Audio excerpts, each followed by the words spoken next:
it's me, Sensei Hamza, back with another Scratch game tutorial. Today, we'll be creating the maze game.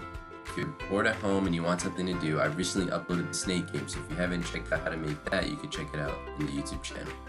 So yeah, let's get right into it. Today, we'll be creating the maze game. Really hope you guys enjoy. Alright everybody, so the first thing that you guys are going to have to do is you're going to have to go to Scratch and log in, and then hit the create button in the top left, which will bring you to this blank project screen. We need to name our game, so we're going to go into the top area right here and type in maze game. And now we are good to go. We need to add our sprites and a backdrop. So as far as the backdrop goes for this game, it's not really too much to add. If you guys want, you could go in and just search. I'll use the blue sky since it's just the basic background. And that's that. And then what we really need to add and focus on is our sprites. So we're going to need 3 different sprites for this game. We need the player that we're going to control, which is going to be the object that moves around the maze that we're going to use the arrow keys to control. We're going to need a sprite at the end of the maze that the sprite that we control can interact with to signal the end of the game. And lastly, we of course need the maze. So those are the 3 things that we're going to focus on. So as far as the sprite that we control goes, I'm going to use a ball. You guys again could use whatever you want, as long as you can insert the right code. It doesn't really matter what you use. So I'm going to use the ball for this one. And the sprite that I'm going to have it interact with is, I'll have it interact with one of these guys. I'll pick Andy since he has a ball as well. So that's what we'll interact with. And now we need to get the maze. So to get the maze, I was looking around online and I found this great website that is pretty much called mazegenerator.net. You can type it in right here and it'll bring you here, and you can mess around with all of this, whatever you guys want. Again, I'll just keep it standard and I'll hit generate. So it gives me a maze that I could use for my project. So again, you guys could do this. You guys could go into Scratch and choose create a sprite and paint it. You can actually go in here and manually make your own maze. It's all up to you, whatever you guys want. I'm going to use the maze generator. If any of you want to use the maze generator, it's mazegenerator.net, and you can mess around with all of this. But we do have to change one thing before we hit the generate new. You don't want a PDF, you want to get a PNG. So make sure it's a PNG and then generate new, and you guys could use this maze. So I'm gonna hit download, and here we go. So my maze is right here. And to get that maze into Scratch, we're just gonna go back into Scratch, and we're going to hit the choose a sprite and the upload sprite, which is going to take you into your downloads. Once you hit upload sprite, you'll see you have your maze right here. So I'll just click on my maze, and there we go. Now my maze is in my screen. So we're gonna have to do a little bit with the sizing here to make sure that it all works. So what I'll do is, let's see, we'll make this a little bit bigger. So let's see if we can do 120. We'll see how big that is. It's a little too big. Or actually, you know what we'll go back into the maze generator and we'll edit it so that it could be a little bit smaller for us. So I'll actually do 10 by 10, and then I'll generate new. And then we get this. This might be a little too small, might be a little too easy. So I'll do 15 by 15, generate new.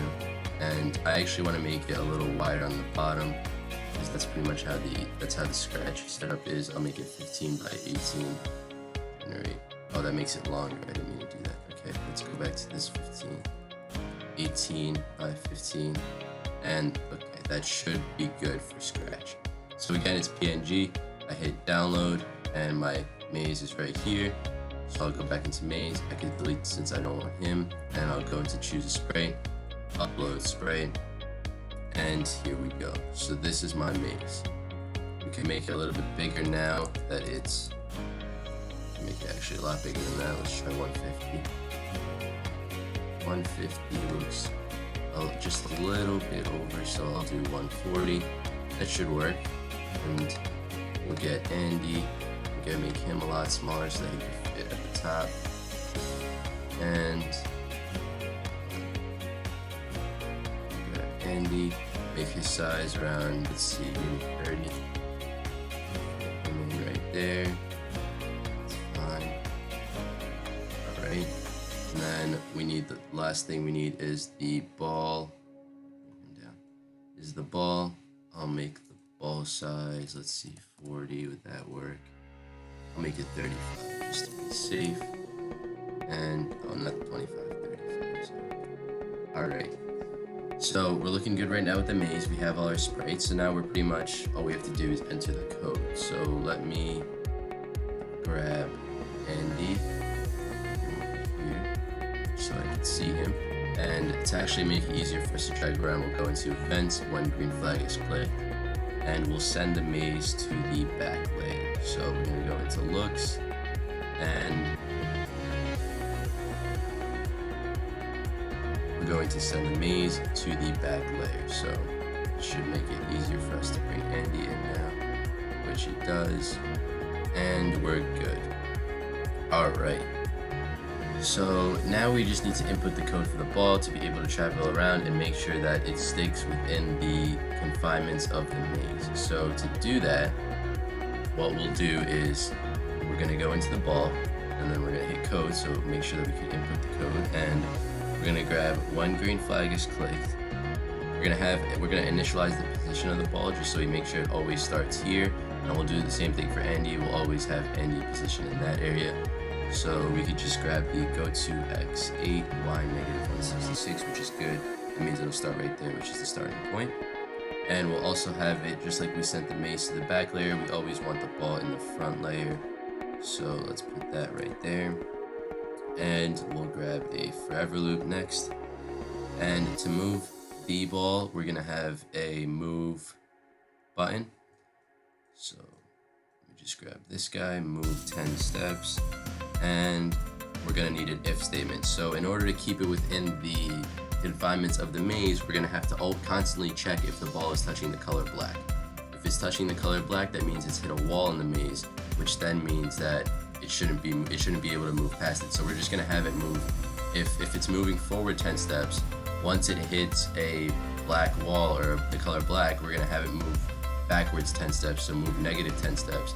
And those two will cancel each other out, resulting in a move 0 steps, which means that the ball will just remain idle until we hit one of the arrow keys, which changes the direction and no longer allows the ball to touch the black. So that's the goal of this code. We're going to add an if statement right here, and it's going to say if touching the color.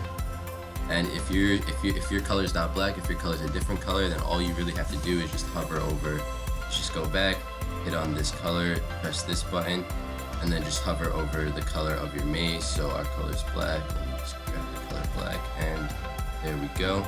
And like I said before, if it's touching the color black, we're gonna have it move the same amount of steps as this, but we're gonna make it negative so that they cancel each other out. Because if you think about it, if I'm moving forward 10 steps and I'm moving backward 10 steps at the same time, which doesn't really make sense, but in coding terms, it makes sense. I'm moving forward 10 at the same time and backward 10 at the same time, that means I'm actually moving 0 steps, which means I'm just standing there. So that's what that code does. And lastly, we just need to insert the code for how to control the ball. So to do that, we're going to go to the when, so control, and when control. No, it is events. So we're gonna grab 4 of these guys for the up, down, left, right arrow key. Grab those right here. And we're gonna have this say when the right arrow key is pressed, when the left arrow key is pressed, when the up arrow key is pressed, and when the down arrow key is pressed. And we're gonna go into motion and point it in directions based on that. So point in direction, we'll change the directions later. Point in direction and point in direction. If the right arrow key is pressed, we want it to point in 90 degrees, which is fine. That means it's pointing to the right. If the left arrow key is pressed, we could just drag this all the way to the left, negative 90 degrees. If the up arrow key is pressed, just drag it up 0 degrees. And if the down arrow key is pressed, 180 degrees. So there we go. That's our maze. And just to test it out, let's make the size a little bit smaller, 30. And now we can test it out. So the ball is moving around. Alright, so we came up with a problem right here. First of all, I think the ball is moving a little too fast, so I'll move that forward and this -4. Now let's try it one more time. So now the ball is moving around smoothly, and I actually don't really know how to do this maze. I should have probably thought about that to get to Andy, but let's see.